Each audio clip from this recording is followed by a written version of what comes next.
What is up mga kababayan? This is Speech Gen Z nagbabalik, ang boses ng Gen Z dito sa isyong mga pampolitika sa ating bansa. Mga kaibigan, sa araw na to ating pag-uusapan itong paghingi ng ICC ng ebidensya laban kay Tatay Digong.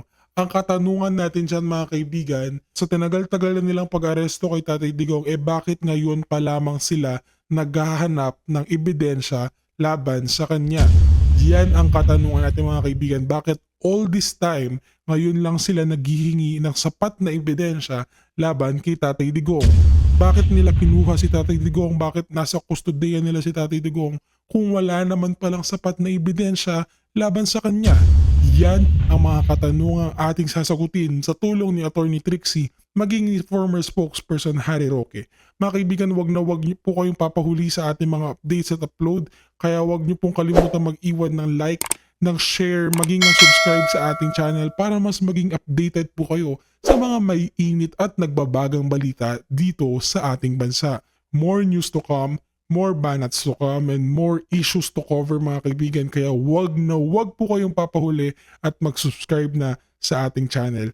Ngayon sa aking mga supporters at mga bagong viewers, maraming salamat po sa inyong pagsuporta dito sa ating channel. Lalo na po dito kay PH Update, saludo po kami sa inyo. Maraming salamat po sa pagsuporta sa aking channel. Kaya mga kaibigan, wag na po nating patagalin pa at rekta na po tayo dito sa ating reaction. Ba yung mga pinablish ng ICC na ngayon pa lang sila nakikiusap sa publiko at saka sa mga kapulisan na magpresenta ng ebidensya labang kay Tatay Digong. Nakakatawa naman po, no? Mantakin ninyo, 10 buwan nang nakakulong si Tatay Digong. March, April, May, June, July, August, September, October, November, December, January. 10 buwan na nakakulong si Tatay Digong. Yung pala, hindi pa sapat ang ebidensya nila. Tama ba yan? Makaturungan ba yan? Samantalang ang isang araw na pagkakakulong, at ako po, minsan lang ako nakulong isang araw ng Kongreso by way of contempt of Congress, hindi na ako papayag na masupil muli ang aking kalayaan ng walang dahilan. And yet, ito ang isang korte, 10 buwan na nilang kinulong ang Tatay Digong, ngayon palang naghahagilap ng ebidensya.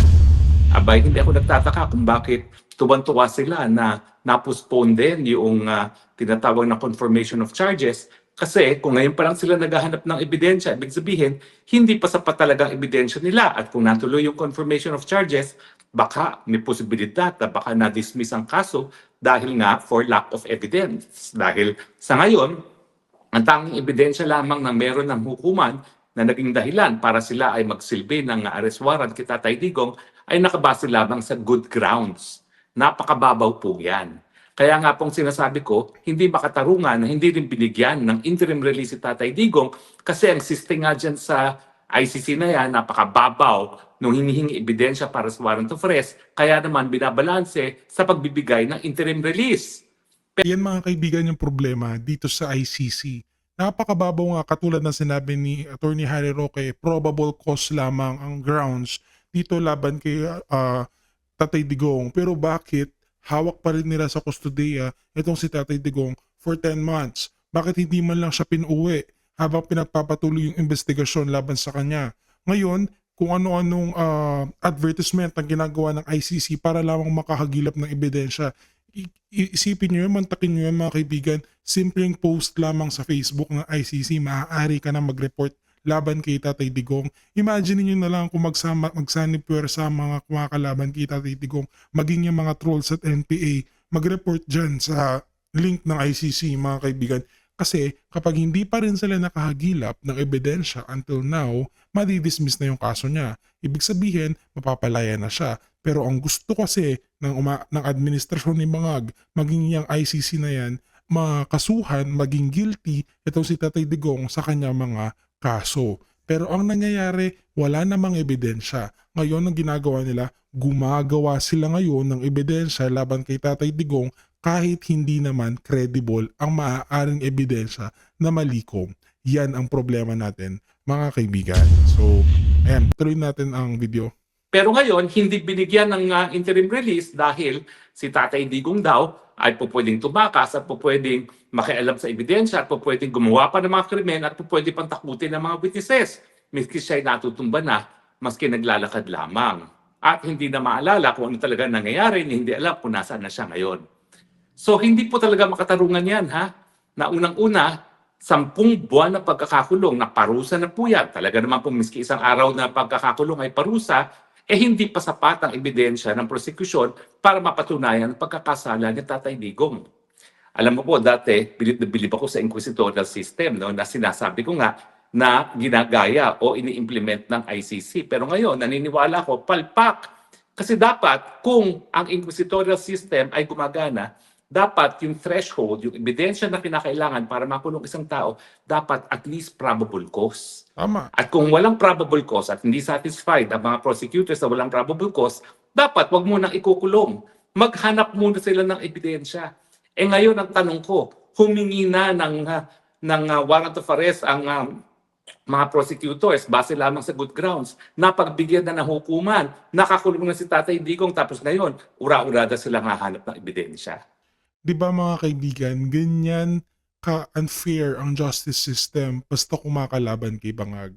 Kahit wala naman talagang enough evidence or grounds para makulong itong si Tatay Digong, kaya nilang baliktarin ng batas para makulong itong mga kumakalaban sa kanila. Imagine natin mga kaibigan, mantakin nyo yun, sinabi ni Spokes Harry na napakababaw lamang, probable cause lamang ang meron. Yun lamang ang hawak nila against Tatay Digong, ngunit kinulong pa rin nila for 10 months. Samantala, yung mga personalidad na kabilang dyan sa flood control projects na may enough evidence na hanggang ngayon hindi pa rin nakukulong. Ganyan kabastos at kabasura ang justice system na meron tayo ngayon mga kaibigan. Pero itong mga big fish dito sa big flood control anomalies dyan sa DPWH hanggang ngayon hinahanap pa rin. Ni ipa-extradite, hindi kaya ipa-extradite. Gusto legal process, due process dahil kaalyado nila. Nakakatawa kayo. Yan ang problema natin ngayon mga kaibigan. Di pa, yan ay paglabag na sa karapatan ni Tatay Digong ng kanyang karapatan na maging malaya at maging presumed innocent. Kasi nga yung 10 buwan na pagkakakulong niya, parusa na po yun. Lalong-lalo na kung ikaw ay 80 anyos at ayaw na ayaw manirahan sa ibang bayan. Alam niyo si Tatay Digong nakapagbiyahe sa ibang bansa, pero never po yan tumira sa ibang bayan. Hindi gaya ko na 2 beses nag-aral, 2 beses nagturo abroad, no? Pero siya talaga ayaw niyang umaalis ng Davao. Kaya nga hindi yan naging senador, kaya nga minsan lang yan naging kongresista kasi ayaw niyang umaalis ng kanyang syudad ng Davao. Tapos ngayon, 10 buwan, pinakamatagal na niyang panahon na nabuhay siya na hindi nasa Pilipinas at hindi nasa Davao City. Kasi naman, maski nung presidente si Tatay Digong, pagdating ng Friday, uuwi na yan ng Davao. Ibig sabihin, hindi niya kukumpletuhin na 1 linggo sa Maynila na hindi umuwi sa Davao. Di siya mapakali pag hindi siya umuwi sa kanyang tahanan sa Davao. Tahanan na ang aking description ay bahay Kalapati. Dahil hindi talaga ako mapaniwala sa liit ng bahay na tinitira ni Tatay Digong hanggang doon sa panahon na siya ay kinidnap na papunta ng Dahig. Alam niyo, ulitin ko yung kwento ha, merong isang panahon na siya wala sa liit ng bahay na tinitira ni Tatay Digong hanggang doon sa panahon na siya ay kinidnap na papunta ng Dahig. Alam niyo, ulitin ko yung kwento ha, merong isang bilyonaryo, isang tycoon nang nakita ang bahay sa Davao, maiyak-iyak. At ang sabi, bumili kayo ng kahit anong bahay para kay Presidente at ako magbabayad. Tinanggihan niya ni Tatay Digong. Tinanggihan niya dahil ang sabi niya, hindi niya kaya mabuhay sa ibang lugar, kundi doon sa tahanan niya na nakaugalian na niya, yung bahay Kalapati niya. No? Kahit anong karangyaan ang pinapangako ng mga bilyonaryo para maging bago niyang tahanan, tinanggihan niya yan kasi home is home to him at ang home niya ay yung bahay Kalapati. Kaya nga po itong 10 buwan na wala si Tatay Digong sa Pilipinas at nakakulong sa Dahig, napakabigat na parusa po sa kanya yan. Hindi lang dahil siya ay nakakulong, dahil siya ay nasa dayuhang lugar, dahil siya ay wala sa Davao City. Kaya nga po, hindi po talaga makatarungan itong system ng ICC na ngayon pa lang, sa pamamagitan ng advertisement, naghahanap sila ng ebidensya. Siyempre, yung mga CPP-NPA na nakabasa ng ganyang anunsyo, mag-iimbento yan ng mga krimen na sasabihin nila ay kagagawa ni Tatay Digong. Paano naman talaga maimbestigahan yung mga yan? Kung ang pagkakalat ng ebidensya ng ICC nakabase lamang sa advertisement, saan ka nakakita? Yan ang sinasabi ko mga kaibigan. Paano natin matitest ang credibility ng ebidensya na maaari nilang isang pa bilang report laban kay Tatay Diggs kung ito ay post lamang sa Facebook? Kung makikita niyo mga kaibigan, yung ginawa ng ICC na post for evidence, literal na post lamang sa Facebook na kung meron daw bang silang kwento laban kay Tatay Digong na maaaring magsilbing ebidensya, i-report nila dun sa post na yun. Mga kaibigan, ngayon, paano natin mapapatunayan na credible yung mga ebidensya na yun?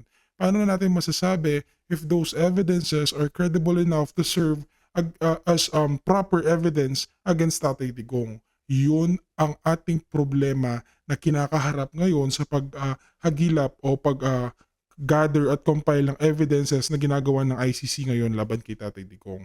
Yung lack of credibility of the evidences and yung possible na pag-jeopardize ng evidence o yung parang sabotahe, pag-sabotage ng mga kalaban, ng mga oposisyon ni Tatay Digong sa mga evidence na yon. Maaaring pumasok dyan yung tampering of evidence o pwedeng magsilbi rin yun na grounds for lack of credibility ng isang evidence, yung pag-tamper ng evidence at yung mga false claims. Kasi wala namang investigation na makakapagpatunay na yung report na yon na sinampa ng mga tao dun sa post na yon credible at nangyari talaga. Kung legit nga ba o hindi, walang investigation na ganun. Ang ginawa lang ng ICC is submit lang daw yung mga report doon sa kanila. Na para bang DJ station lang na nagpapasubmit ng love story sa kanilang station.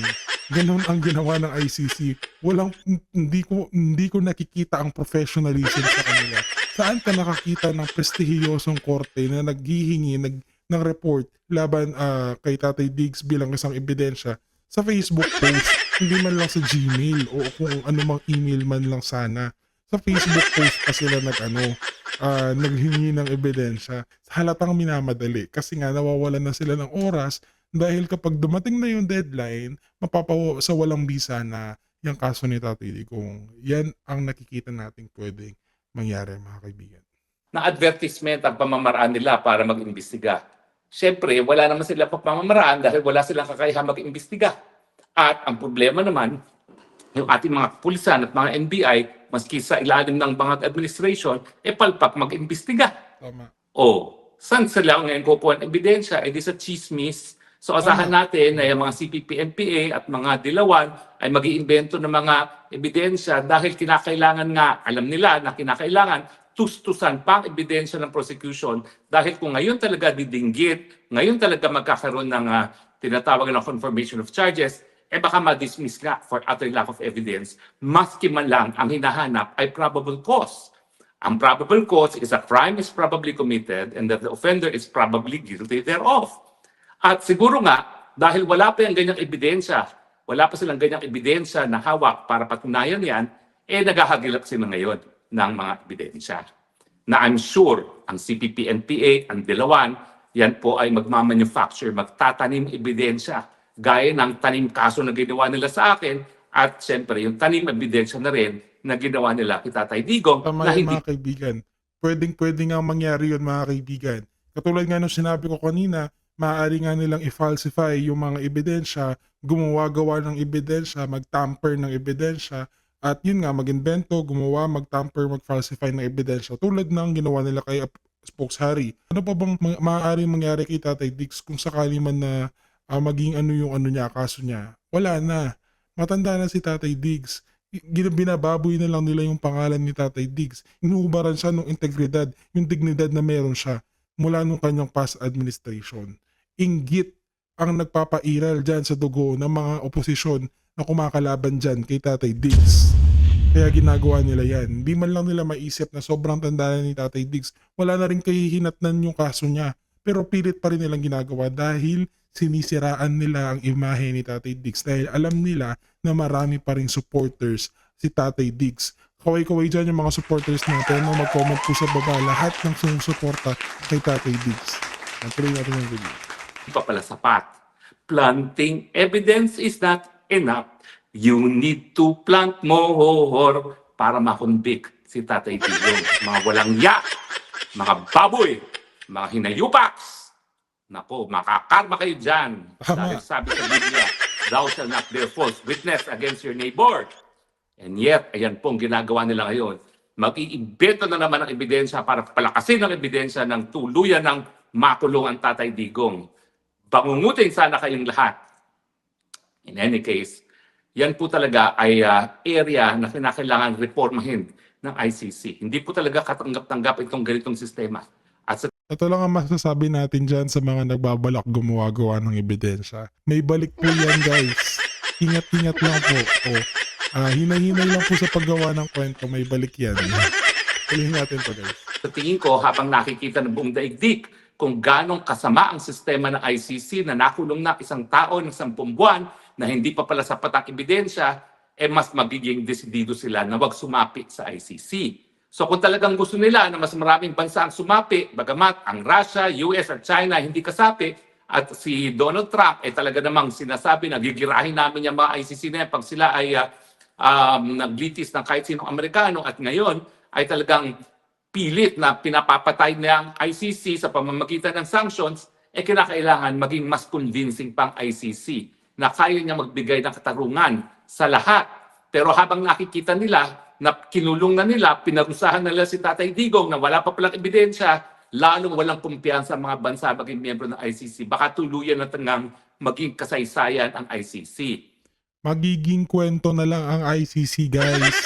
Sinasabi ko, kapag ang justice system nila napakita nila na palpak. Magiging kwento na lang kayo, ICC. Sinasabi namin, huwag niyo sirain yung reputasyon. Actually, sirang-sira na yung reputasyon nyo. Sanctions mula sa US government na ang inaabot ninyo dahil sa kalokohan na pinapakita nyo sa buong mundo. Ginagawa nyong circus yung The Hague, yung ICC, ginagawa nyong circus yan. Nakakatawa kayo. Doon kayo sa perya sa amin, sa bayan namin, doon kayo magpatawa. Nangangailangan yata sila ng mga clowns doon. Maaari kayo mag-sideline na lang doon kaysa gawin yung katatawanan yung legal system o yung judiciary system ng International Criminal Court. Sana naman mangyari na yan sa lalong mabilis ng panahon. Dahil kapag yan, nagsarado ang hukuman, ibig sabihin, uwi na si Tatay Digong. Pero sana naman, wag nang patagalin pa ang proseso ng pagpapatay dyan sa ICC na yan. At kung po pwede, ang ICC na rin magdesisyon, itigil na nila. Kasi wala nang suporta sa kanila sa Europa, ang Hungary umalis na. Ang buong African Union nagtatrete na alis na sila.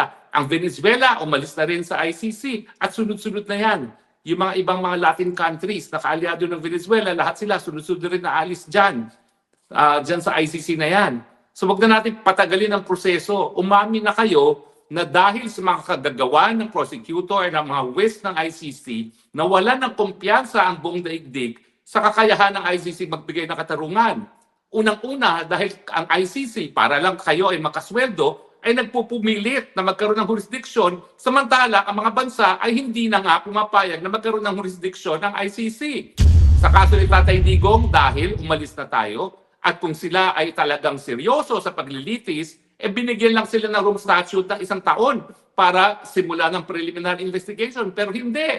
Ang preliminary investigation, sinimulan nila sa 2nd taon. Nagpupumilit sila na magkaroon ng jurisdiction labang kay Putin. Ganyan din ang kanilang ginawa sa Israel. Hindi naman kasapi Israel sa ICC. Nagpupumilit sila na magkaroon ng jurisdiction sa pangyayari sa Gaza. Hindi ko sinasabi na walang krimen na nangyayari sa Gaza. Ang sinasabi ko lang, hindi dapat ICC ang maglilitis niyan dahil wala ng jurisdiction ng ICC. In short, guys, ang ICC, alam niyo yung mga pakialamerong kapitbahay, ganun ng ICC, ang hilig nila makialam sa mga bagay na hindi naman nila dapat pakialaman. Hashtag mind your own business. Yan ang masasabi natin sa ICC. Dahil alam niyo yung mga chismosang kapitbahay na ang hilig makialam sa buhay ng may buhay, yan ang ginagawa ng ICC. Nakikialam sa kung ano-anong issue ng mga iba-ibang nangyayari sa ibang bansa kasi nagpapapansin, wala na kasing sumusuporta sa kanila. Kaya yan, nakikialam kung ano-anong issue na lang pinapasukan nila, pinapakailaman para maging matunog na naman yung pangalan nila kasi wala nang sumusuporta sa kanila. Yan lang yan, guys. Di ba? Dahil ang occupied territory naman, yung Palestinian territory, hindi naman kasapi sa ICC. So paano sila magkakaroon ng jurisdiction? Samantalang hindi naman partido rin ang Israel. So dahil nga dito sa talagang sapilitan na ipinapasok ng ICC ang kanyang jurisdiction sa mga bansa na hindi naman tumatanggap ng ICC jurisdiction kasama ng Pilipinas, ang Russia, ang Israel at pati ng Amerika, ayan lang po. Talagang yan na ang simula ng katapusan ng ICC. At ang aking pakiusap, sana pabilisin na nang sa ganon, lalo nang makabalik sa Pilipinas itong si Tatay Digong. Pero siyempre, ang mga bangag dyan sa ating bayan, nako, nagdadasal, sana wag muna mabuwag ang ICC, sana wag muna makabalik si Tatay Digong sa Pilipinas dahil alam nila, pag bumalik si Tatay Digong sa Pilipinas, tapos na ang boxing, goodbye bangag. Alam nyo, nalulungkot talaga ako na nawala si Tatay Digong. Kasi let's face it, si Tatay Digong, siya ang master of politics. Paano ko sasabihin paano natin nasasabi na hindi siya master of politics? Ayun nga, na-shock sa isang interview yung Karen Davila na maski siya ay diehard Dilaw, na-shock siya nang nalaman niya nang umalis sa pwesto si Noynoy Aquino, kanyang approval rating ay 40% lamang. Nang umalis si Tatay Digong, ang approval rating ni Tatay Digong, doble, 80%. Mantakin ninyo, 80%, 8 sa 10 Pilipino ay approve kay Tatay Digong matapos ang kanyang pagiging presidente. Wala nang ganyang presidente sa kasaysayan ng Pilipinas, si Tatay Digong lang. Pati nga sa Inday Sara na mahal natin, hanggang 50 lang ang kanyang approval rating, 52. Bagamat dati, 80 siya nung nagsimula. Pero ngayon ay 52. Mantakin nyo, umalis si Tatay Digong, 80% ang approval rating. And yet, yan ang sasabihin nyo na yan ang kriminal. Mamahalin ba yan ng taong bayan nung siya nagtapos ng kanyang pagiging presidente, kung siya ay kriminal, kung siya ay pumatay ng walang dahilan? Uulitin ko para sa mapatunayan na siya ay guilty, dapat patunayan na yung drug war ay nanarget ng civilians dahil sila ay civilian. Bakit? May pinatay ba? Meron bang namatay sa drug war dahil sila ay civilian? Namatay sila dahil sila ay nanlaban o di naman kaya pinaghinala ang nanlaban kaya gumamit ng dahas ang kapulisan. Kung meron ng mga pagkakataon na ang pulis ay hindi dapat gumawa o gumamit ng dahas na nagresulta sa kamatayan, yan ay murder. At yan naman yung pinatunayan doon sa kaso ni Kian na nung kailan lamang na-sustain ng Supreme Court yung judgment ng lower court na murder ang pangyayari. Yan ba ang sinasabi nyo na nagbubulag-bulagan ng ating mga hukuman kapag mayroong mga krimen nangyayari at kinakailangan gumalaw ang ICC? Di ba hindi? Nagrereklamo sila, ilan lang daw yan at ilan naman daw ang napatay. O nasan nga ang 35,000 victims ninyo ICC? Ngayon, nag-advertise kayo para sa mga biktima. Ano yan? Victims for hire? At advertisement na pamamagitan nyo? Kayo ang nagsabi na crimes against humanity. Dapat yan widespread. Kaya palagi yung sinasabi, 35,000. And yet, ilan pa lang ang mga testigo na binabanggit ninyo na naging biktima? 40 plus, 40 plus, more or less. Yan ba ang crimes against humanity? Samantalang, iilan lang yan. Kami nga po, ulitin ko alam ko, one victim is more than enough. Pero ang issue rito, napakarami ba ng mga naging biktima ng patayan na hindi kaya bigyan ng katarungan ng lokal na hukuman? Ako po, tumayo ako bilang private prosecutor. 58 victims sa Maguindanao Massacre, di ba na-convict naman? Although it took 10 years, tiyagaan, pero na-convict. Ito nga si Tatay Digong, 10 buwan na, wala pa sa confirmation of charges. Magrereklamo ba kayo sa kalidad ng katarungan na binibigay ng lokal na hukuman, samantalang nakakulong naman talaga yung pumatay doon sa 58 victims at mahigit 50 ang mga nakakulong? Napatunayan ang pagkakasala, sasabihin nyo, hindi kakayahin niya ng lokal na hukuman. And yet, ayan, nag-a-advertise kayo para sa biktima. Kami sa Maguindanao Massacre, never kami nag-advertise. Bakit? Kasi obligasyon nga ng Estado na mag-imbestiga. At kung ang mga Estado hindi nag-imbestiga, kami mismo bilang mga biktima, kami nag-imbestiga. Kumuha kami ng Peruvian anthropologist na UN expert, si Baraybar, para tulungan kami at magbigay ng forensic evidence. Pero hindi kami nag-a-advertise. Kasi pag ikaw nag-a-advertise, maraming tanim. testigo na lalabas dyan. Lalong-lalo na alam natin na si Tatay Digong ay lumalangoy sa politika dito sa Pilipinas. Yan ang least na dapat paraan para makakuha ng ebidensya. Kaya nga dapat merong investigasyon na honest to goodness. Kasi paano mo malalaman talaga kung nagpapanggap lamang ang isang testigo, lalong-lalo na ang layo-layo ng dahig sa Pilipinas? Alam ba nila kung sino si Matubato? Alam ba nila na yan ay talagang kalaban ni Duterte? Alam ba nila na yan ay napatunayan na nagsinungaling sa Senado? Alam ba nila na pinakulong pa nga yan ng Senado sa pagsisinungaling? Ngayon, binibigyan nila ng witness protection? Anong klase naman katarungan yan? Hindi po tama yan. Hindi po tama yan. Kung wala kayong ebidensya, palayain si Tatay Digong. Naintindihan ko na kinakailangan niyo si Tatay Digong para magpatuloy yung mga sweldo. Pero tao po yan. Kalayaan ng tao yan na nakakulong dahil gusto niyo lang sumuweldo. Dahil pag wala na si Tatay Digong, wala na kayong kasong lilitisin. Wala nang saysayang korte. Sa panahon na si Donald Trump ay talagang desididong buwagin kayo, ay naku po, pwede ba? Tanggapin na po natin ang katotohanan. Buti sana kung Amerika lamang ang tutol sa pagpapatuloy ng ICC. Pero ang Russia, ang China, at halos lahat ng iba pang malalakas na mga bansa sa daigdig, hindi naman pumapayag at hindi kinikilala ang jurisdiction ng ICC. Bakit nagpupumilit pa? Huwag tayo magpumilit mabuhay at the expense of an innocent person na si Tatay Digong. Makonsyensya naman kayo. Lalo tuloy nawawalan ng tiwala kaming mga ibang kulay sa mga kaputian. Dahil itong hukuman nito ay hukuman ng mga puti. Bagamat ang mga Amerikano at ang mga Russians, mga puti rin, ayaw sa inyo. So, hukumang puti, less the Americans, less the Russians. Hindi naman kasi puti at China. At saka, ang the rest of Southeast Asia. Dito sa Southeast Asia po, tanging Cambodia lang member dyan. Ito, Mario, tingnan mo naman ang Cambodia, no? O wag natin laitin ang Cambodia dahil nadaig na ng Cambodia ang Pilipinas sa larangan ng turismo at sa tingin ko sa larangan ng ekonomiya, hindi po malayo na maunahan na tayo ng Cambodia.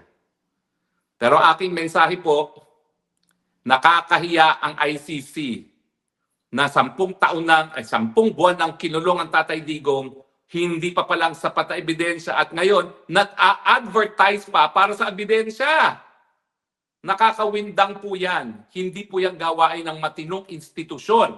Dahil ang matinong institusyon, bago magpakulong, dapat sapat-sapat na ang ebidensya. Alam ko ang nakasulat, good grounds. Pero kung alam mo naman palang walang ibang ebidensya bukod sa good grounds, bakit ka magpapatuloy sa pag-aaresto at bakit ipagkakait mo pa ang interim release? Alam mo naman palang kulang ang ebidensya. Di ba? Ang prosecution, bakit tumutol sa interim release? Alam naman pala, hindi pa sapat ang ebidensya. Fair is fair. O sige, nakulong nyo panandalian, pero pawalan nyo habang hindi pa kompleto ang inyong ebidensya. Hindi po pwede na you have your cake and eat it too. Yung wala naman palang ebidensya, tapos patuloy nyo ikukulong si Tatay Digong. Ito po ay napakalaking iskandalo. Lahat po ng tao na naniniwala sa katarungan ay talagang dapat maiskandalo. Dahil itong advertisement po para sa karagdagang ebidensya labang kay Tatay Digong ay pag-amin. Hindi sapat ang hawak na ebidensya and yet ikunulong nila si Tatay Digong. Hindi po yan makatarungan at ako bilang isa na talagang nanindigan para sumuporta ang ibang mga bansa sa ICC na nanawagan ngayon. Lahat ng mga bansa, nagkamali po ako. Dahil itong bansang ito, itong ICC nito, interested lang para magpatuloy mga sweldo ng lahat ng mga empleyado nito, kasama na yung mga defense councils. Pero hindi po sila interested sa katarungan. Dahil kung sila ay talagang nagbibigay halaga sa katarungan, hindi sila magkukulong ng tao na hindi pala sapat ang kanilang ebidensya. Titigil na po ako dahil naka-high blood na naman ako. Ako po ay magra-robustatin na naman para bumaba ang aking high blood pressure. Pero hindi po katanggap-tanggap talaga itong pangyayari. Bakit naman po isang 80 anyos, pinakamahal ng Pilipinas sa kasaysayan ng Pilipinas, 80% approval rating nang siya umalis, nakakulong, hindi pala sapat ang inyong ebidensya. This is an unforgivable travesty of justice. Maraming salamat po. Sana po madinig ang ating panawagan para sa katarungan kay Tatay Digong. Bring him home.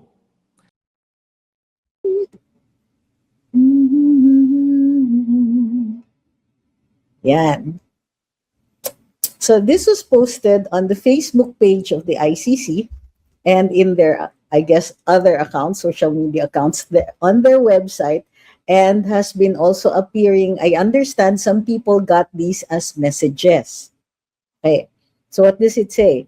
Do you have any information, alagay, about the alleged crimes committed during the war on drugs? Your testimony matters. Submit information via the link in the description. So, dito naman sa blurb, the Office of the Prosecutor of the International Criminal Court is investigating allegations of crimes against humanity perpetrated in the Philippines, including killings, torture, and violence, as part of the so-called War on Drugs campaign between November 2011 and March 2019. Take note of the dates, ha?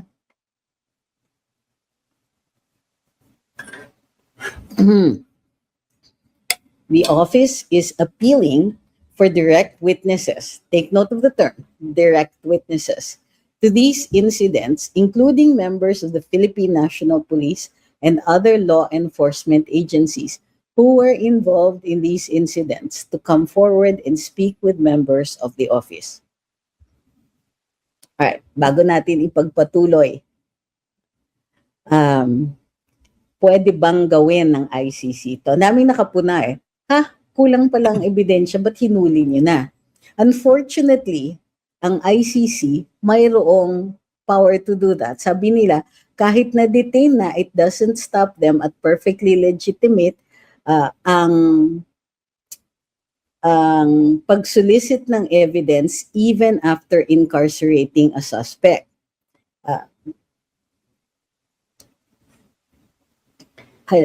Halimbawa, yung power nila to rely on, the ICC on its own does not have a force, di ba? So they rely on state cooperation. Sabi na, ang state cooperation na to includes yung paghingi ng documents, paghingi ng witness testimony, expert reports, ganyan.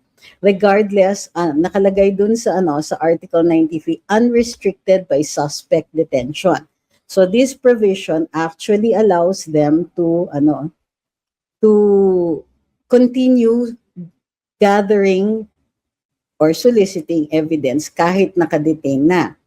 And even naman dito sa Pilipinas, pwede yun. Basta by the time you get to pre-trial, in your case, nakaano ka na, ready na lahat.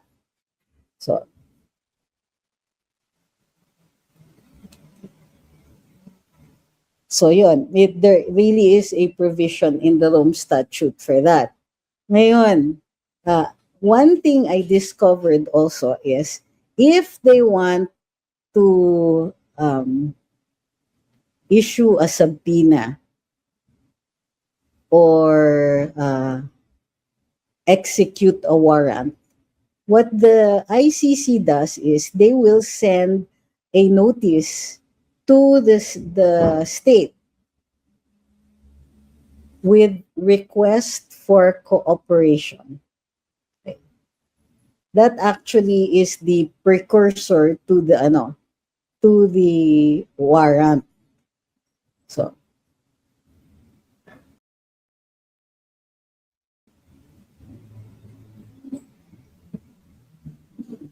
but sabi nila, tuloy-tuloy pa rin ang karapatan ng nakadetain. Unlike dito sa Pilipinas, para ma-detain ng tao, kailangan may probable cause. Or in the current case, reasonable guarantee of reasonable guarantee of conviction. So, yun yung standard ni Sec Boying nung DOJ secretary siya. But so dito sa ICC meron din sila. So reasonable grounds ang kanilang kailangan para ma-detain. Reasonable grounds plus isa pa eh.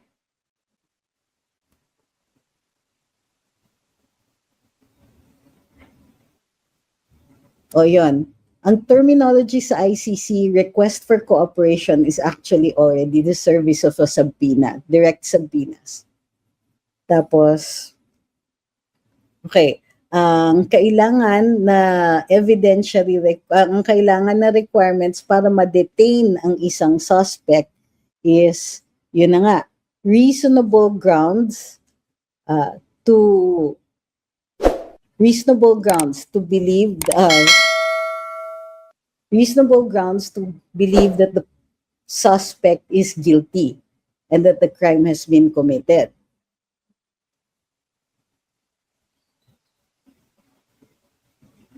Yeah. So, in their case, tuloy-tuloy pa rin naman daw ang pagprotekta sa karapatan ng akusado. Ano yung mga karapatan na natitira sa kanila? Well, fair trial that requires evidence, access to his counsel, at saka hindi siya inkomunikado. He gets to see family. So, isa pa yon. Yan. Reasonable grounds. So, dalawa pala yung requirements. Reasonable grounds, yan yung evidentiary burden, evidentiary requirement. Reasonable grounds, that means reasonable grounds to believe that the suspect is guilty and that he committed the crime. And then, plus flight risk. So, yun yung pinagdidiinan ng ICC is that PRD is a flight risk. So, kaya siya dinetain.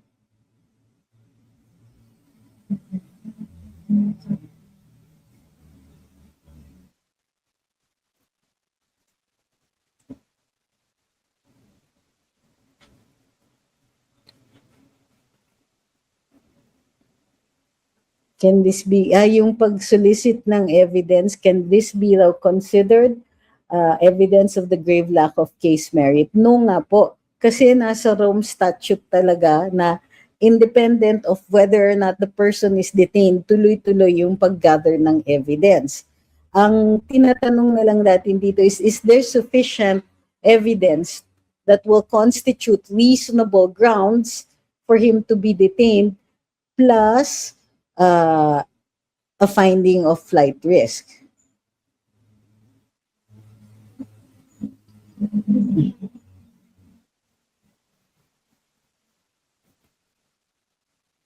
Okay.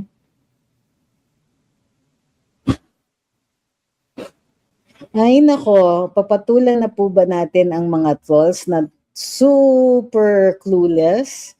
So, okay, by the way, heads up, a lot of trolls will be coming to this page para manggulo dito sa live natin kasi parang ang lumalabas, di ba, after only so many days, nakasuhan na si Attorney Claire. And this time, she sued not pala for criminal libel, but for a civil suit for libel.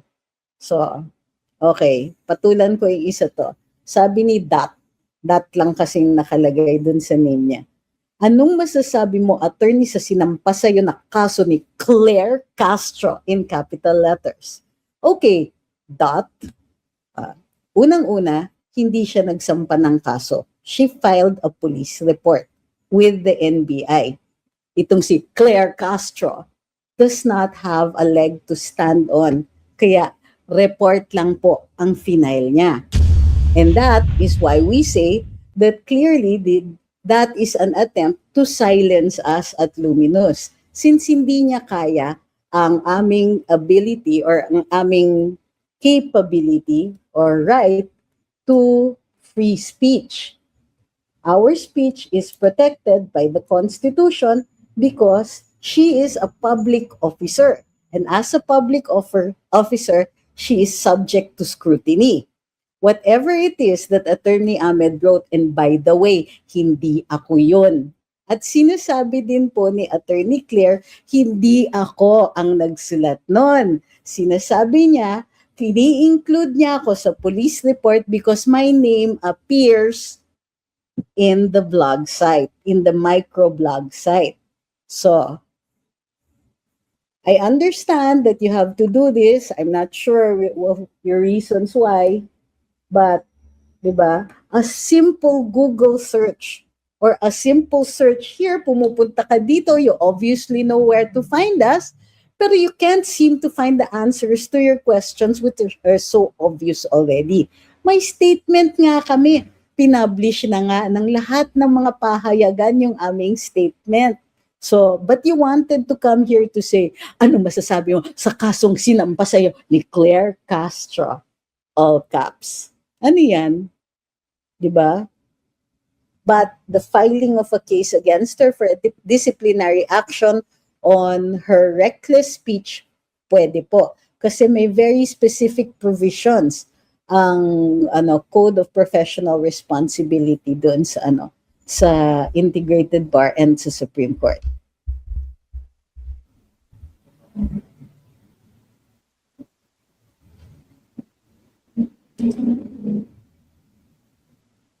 Okay, so take note, the reason this can be done is because this is the pre-trial chamber. This is not the court yet. Sabi ni Lucky Sprite, kung merong low-cost housing, may low-cost falling.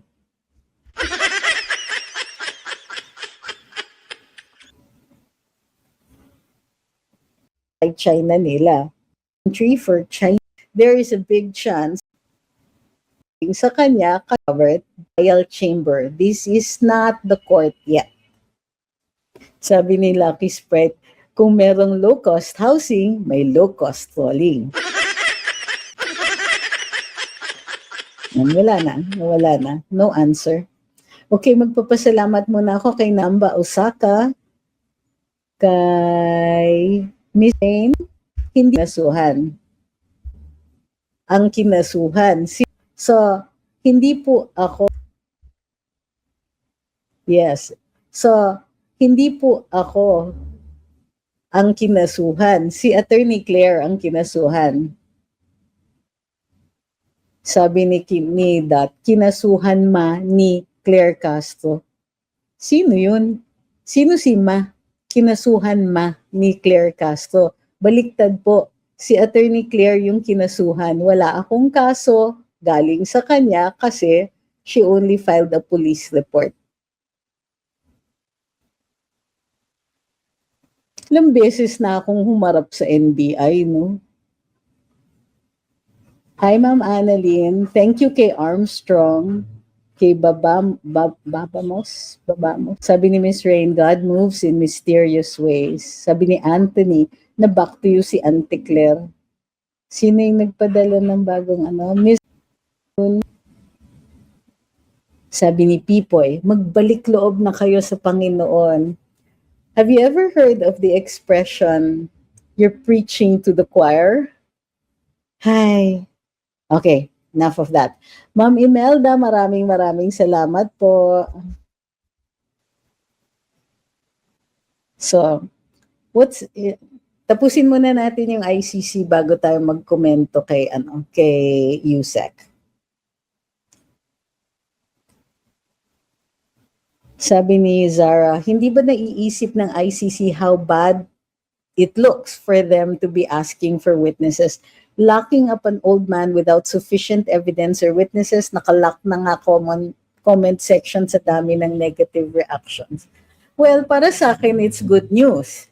Kasi if they must issue a statement like this, an invitation like this, they are aware that when the case goes to the ICC for trial proper, there is a big chance na ma-dismiss yung kaso. Sabi ni Julius, si Auntie Claire nagsumbong sa NBI, umiyak doon sa NBI. Yung typical na bully, mahilig mambully tapos kapag binalikan, iiyak at magsusumbong. Good evening, Babe Louie, kay Chris, kay Pipoy, kay Pipoy, kahit nagsasabi siya, magbalik loob na kayo sa Panginoon. Actually, ano yung sinabi ng sa Biblia? Judge not, lest ye be judged. Mm.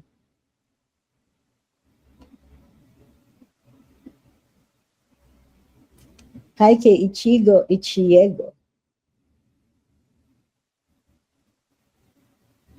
Sabi ni Maisog for, nagbalik loob na nga kami, yung mga trolls na lang naiwan.